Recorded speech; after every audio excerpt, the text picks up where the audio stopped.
બનાસકાંઠા જિલ્લાના ખેડૂતોની ચિંતામાં ફરી એક વખત થયો છે વધારો। ડેમ અને નદીમાં નહીવત પાણી, જેને કારણે ખેડૂતો મુકાયા છે મુશ્કેલીમાં। બનાસકાંઠા જિલ્લાના ખેડૂતોની ચિંતામાં વધારો થયો છે। પ્રશાસને મુખ્ય કેનાલમાં પાણી છોડવાનું બંધ કરતા લોકો મુશ્કેલીમાં મુકાયા છે। સુજલામ સુફલામ કેનાલ મારફતે પાણી છોડવામાં આવે તેવી ખેડૂતો દ્વારા માંગ કરવામાં આવી છે। તો બનાસકાંઠા જિલ્લાના ખેડૂતોની ચિંતામાં ફરી એક વખત વધારો થયો છે। આ ચિંતાનું કારણ છે કે નદી અને નાળા કે જેમાં હાલ પાણી કે જે નહીવત જોવા મળી રહ્યું છે, જેને કારણે હાલ ખેડૂતોની સ્થિતિ કફોડી બનવા પામી છે। ત્યારે સુજલામ સુફલામ કેનાલ મારફતે પાણી છોડવામાં આવે તેવી ખેડૂતો દ્વારા માંગ કરવામાં આવી છે।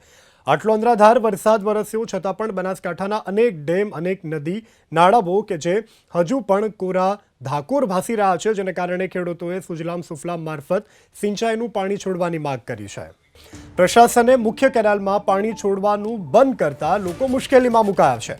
સુજલામ સુફલામ કેનાલ મારફતે પાણી છોડવામાં આવે તેવી ખેડૂતો દ્વારા માંગ કરવામાં આવી છે। તો બનાસકાંઠા જિલ્લાના ખેડૂતોની ચિંતામાં ફરી એક વખત વધારો થયો છે। આ ચિંતાનું કારણ છે કે નદી અને નાળા કે જેમાં હાલ પાણી કે જે નહીવત જોવા મળી રહ્યું છે, જેને કારણે હાલ ખેડૂતોની સ્થિતિ કફોડી બનવા પામી છે। ત્યારે સુજલામ સુફલામ કેનાલ મારફતે પાણી છોડવામાં આવે તેવી ખેડૂતો દ્વારા માંગ કરવામાં આવી છે। આટલો અનરાધાર વરસાદ વરસ્યો છતાં પણ બનાસકાંઠાના અનેક ડેમ, અનેક નદી નાળાઓ કે જે હજુ પણ કોરા ધાકોર ભાસી રહ્યા છે, જેને કારણે ખેડૂતોએ સુજલામ સુફલામ મારફત સિંચાઈનું પાણી છોડવાની માંગ કરી છે।